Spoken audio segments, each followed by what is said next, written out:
Down in the depths of the internet, there's a lot of games. Good ones, bad ones, bewildering ones, and of course, the hidden gems. Let's get hunting.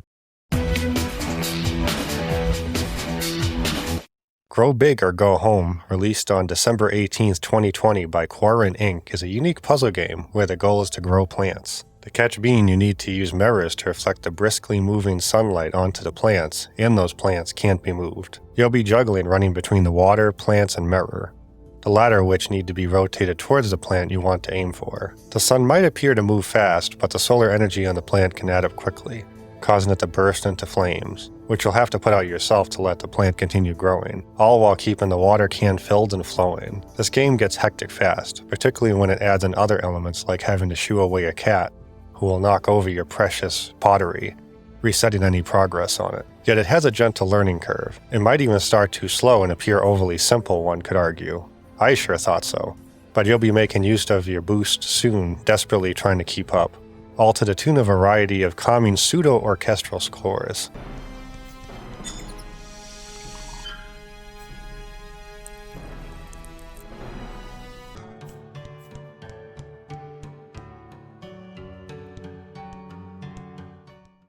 The game does suffer from some minor control issues in my experience. I often had to double tap a button to get actions to activate. I sort of got used to it. It might also be partly where you're standing. The highlight alone possibly isn't accurate.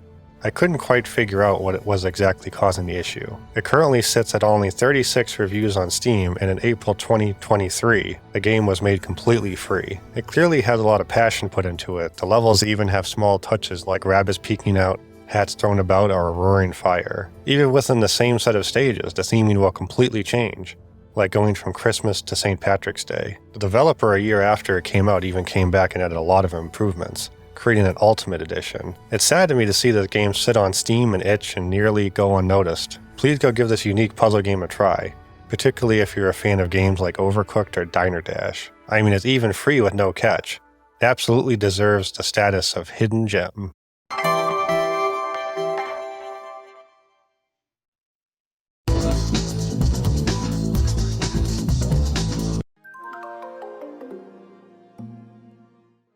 Vignettes, released on March 6, 2019 by Skeleton Business, is something of a minimalist game on both Windows and Mac. There are no text or dialogue, everything is communicated through interaction. The usual goal, if you want to call it that, is to spin objects around, examining them and trying to line them up into perspective so they morph into something else. The transition is so smooth, and just straight up amazes me every time. It's so satisfying to witness. Many objects can be examined and interacted with, like a TV that can change channels and be adjusted, a light bulb that changes colors and music, or more elaborate ones, like a flashlight that allows you to follow a path through forests and mountains to find the next object. In fact, these can evolve into full side quests.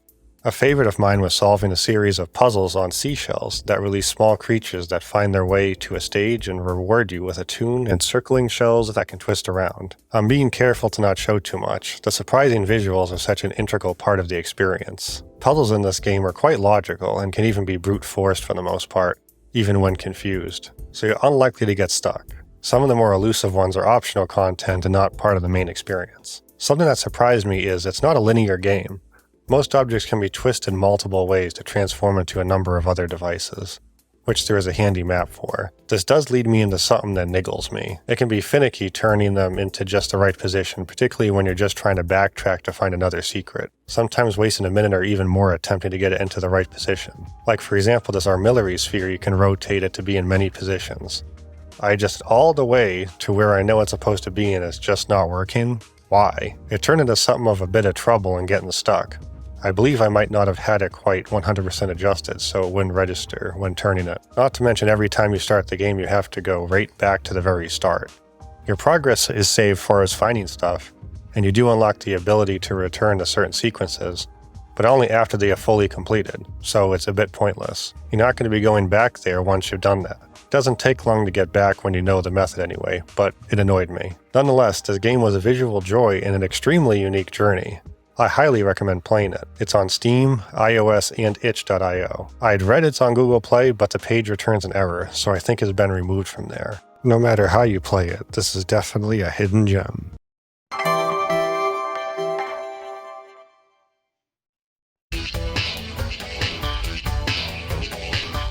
Boti Byteland Overclocked, released on September 15, 2023 by Purple Ray Studio, is a 3D platformer for Windows. These have been a rare breed but are starting to make a comeback. To get it out of the way, many will compare this to Astrobot for the PS5.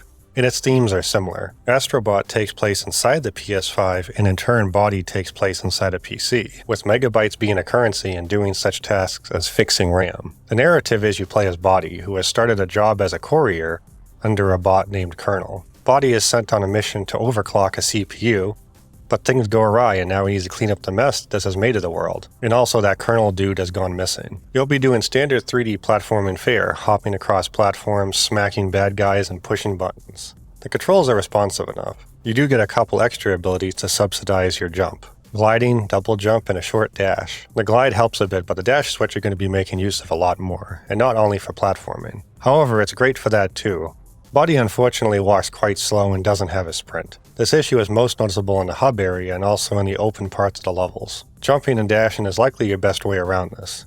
At least that's what I kept doing, much as my hands held out anyway. The stage design is pretty varied. Beyond the usual jumping and combat, you will quickly unlock a magnet ability that allows you to push and pull objects, such as boxes and wall panels to solve simple puzzles. The most fun use of it comes from being able to swing over gaps, providing a bit of physics use. Also of note is the slides, which are auto-scrollers where you move side to side to hit circles that play some digital sounds. From the way the characters refer to this, the devs likely intended it to be a rhythm game, but there really isn't any obvious rhythm to follow, although I can see the inspiration from the looks of it, with the separated lanes and colored circles.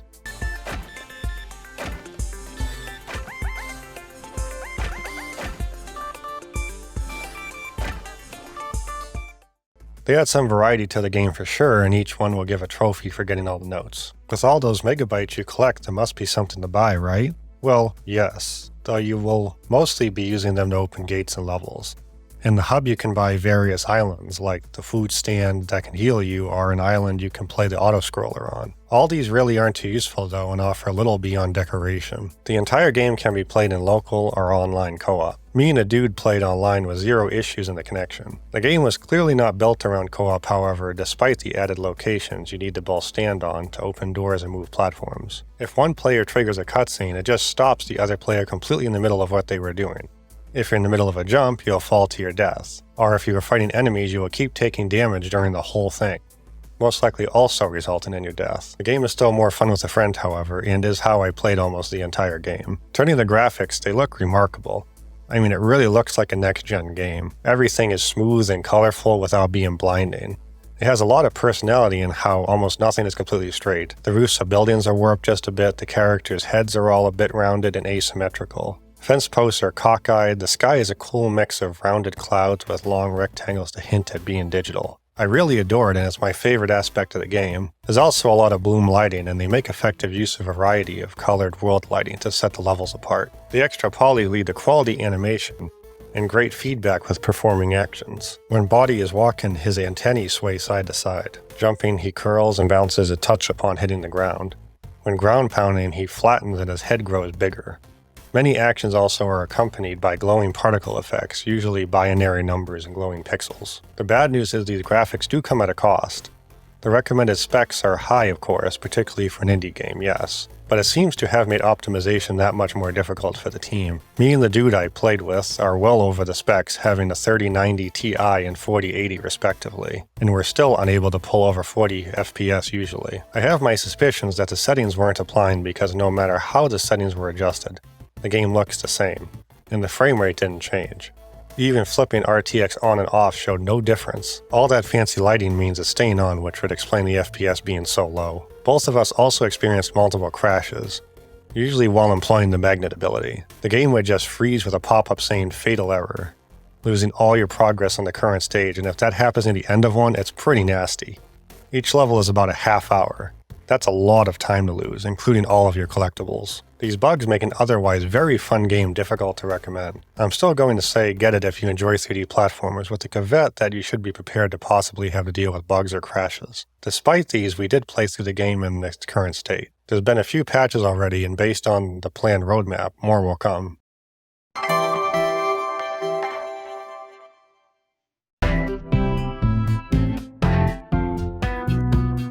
Slime's Journey, released on September 15, 2021, by Light Up, is a 2D Metroidvania for Windows, Switch, Xbox Series X, S, and PS4 and 5, so you can get it on basically anything. The first thing I love about this is it reminds me of the Game Boy Advance in its color and pixel art. It was very distinct from the Super NES, and not many choose to copy its look. It's extremely charming. 2 slimes are kidnapped by a shaman, but there is an egg ready to hatch in their house. From the egg hatches the slime you play as, whose color you can choose before starting the game. I really like how you tap A to hatch from the egg as well. The game is full of small touches like that. The bushes rustle, weather effects like snow or falling leaves. There's a variety of clothing to wear. Unfortunately, you can't combine a hat with an accessory. I really wanted a mustache and a cowboy hat. Oh well, witch's hat it is. The controls are very smooth and tight.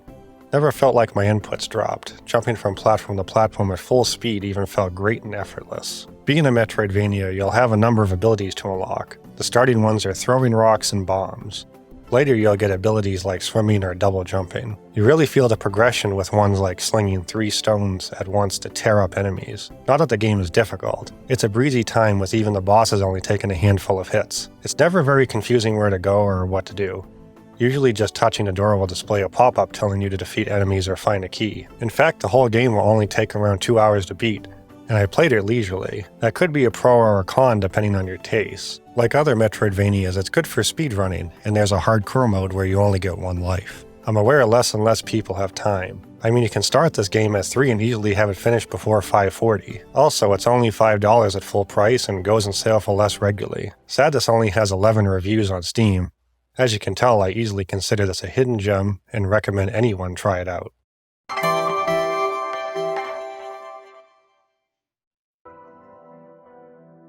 Hey there, thanks for watching. If you enjoyed it, consider leaving a like, subscribing, ringing the bell, or even dropping a comment. It really helps. And if you're watching this upon release, Merry Christmas and Happy New Year. Let's hope we make it through the upcoming chaos of 2024 smoothly. My retrospective on Sonic 1 8-bit is still deep in production, so I'm gonna head out to keep working on that. See you all next time. Take care.